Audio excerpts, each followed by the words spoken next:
President. I trontalen ble det opplyst at Norge skal være et foregangsland innenfor global klimapolitikk. Det er bra. Høyre har lenge etterlyst regjeringens engasjement for klimapolitikken nasjonalt. Men dessverre så opplever vi regjeringens ord og handling ikke alltid stemmer så godt overens. Regjeringens varslede stortingsmelding om nasjonal klimapolitikk, der de store ordene skal følges opp med konkrete tiltak, er igjen blitt utsatt. Vi kan nå ha forventninger om at regjeringen først fremmer denne i løpet av våren 2012. Det blir unektelig et gap mellom erkjennelsen av at klima er vår tids største globale utfordring, og det faktum at regjeringen inntar en passiv rolle nasjonalt. Høyre er en del av klimaforliket sammen med regjeringspartiene, Kristelig Folkeparti og Venstre. Vi inngikk i januar 2008 en avtale om forpliktende nasjonale kutt innen 2020, og vi forventer at regjeringspartiene også forholder seg til denne avtalen. Det vil når klimameldingen med den siste tidsplanen fra regjeringen ble lagt frem, har gått mer enn 4 år siden klimaforliket ble inngått. Og det vil ha gått mer enn 2 år siden regjeringens egen faggruppe gjennom rapporten Klimakur 2020 kom med konkrete forslag til en rekke utslippskutt og presenterte ulike menyer for en nasjonal klimapolitikk.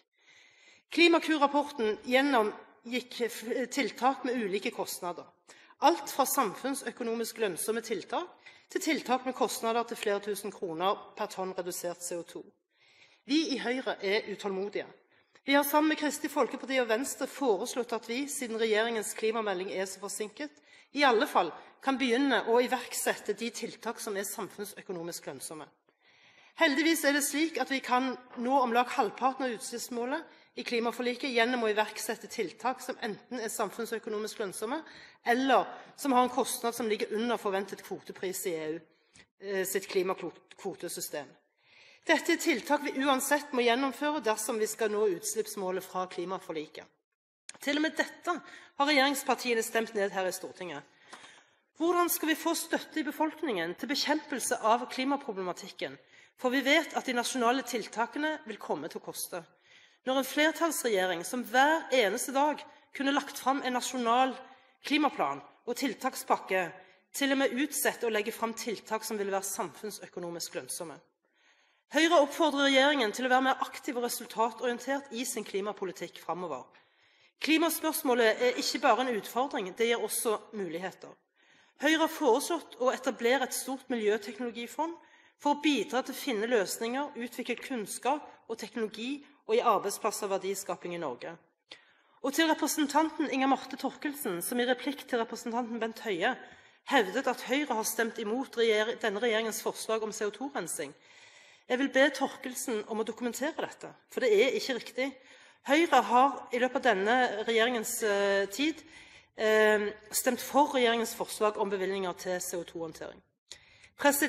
Klimautfordringen må ses i sammenheng med energispørsmål. Det aller meste av verdens klimagassutslipp henger sammen med produksjon og bruk av energi. Norge, som en betydelig energileverandør, vil derfor ha et ekstra ansvar for å arbeide med disse spørsmålene samlet. Statsministeren var i sitt innlegg innom internasjonal fattigdomsbekjempelse.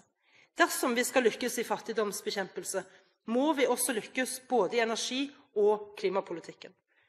Om lag 1,4 milliarder mennesker, mer enn 20% av verdens befolkning, har fortsatt ikke tilgang til elektrisitet. 2,7 milliarder mennesker, om lag 40% av verdens befolkning, er avhengig av tradisjonell forbrenning av ved og annen biomasse for matlaging. Tall fra Verdens helseorganisasjon viser at 1,6 millioner mennesker dør hvert år som følge av lunge- og pustebesvær på grunn av dårlig inneklima, forårsaket av innendørs matlaging over åpen ild. Antallet for tidlige dødsfall som følger bruk av tradisjonell biomasse i husholdningene er høyere enn dødsfall både fra malaria, tuberkulose og HIV-AIDS. FNs millenniummål om å fjerne ekstrem fattigdom og sult innen 2015 kan ikke bli nådd dersom man ikke gjør merkbar framgang når det gjelder tilgang på energi. Energirealitetene er slik at vi må erkjenne at fossile energikilder vil utgjøre en vesentlig andel av energikildene fremover, selv om det rettes stort fokus mot å stimulere frem fornybare alternativer, rett og slett fordi energibehovet fremover er så stort. Tross store satsinger på fornybar energi vil verden fremover være avhengig av fossil energi i mange tiår. Olje og gass dekker i dag mer enn halvparten av verdens energibehov. I dette bildet er det viktig at Norge, som produserer mest miljøvennlig i hele verden, opprettholder og forsterker sin produksjon fra norsk sokkel.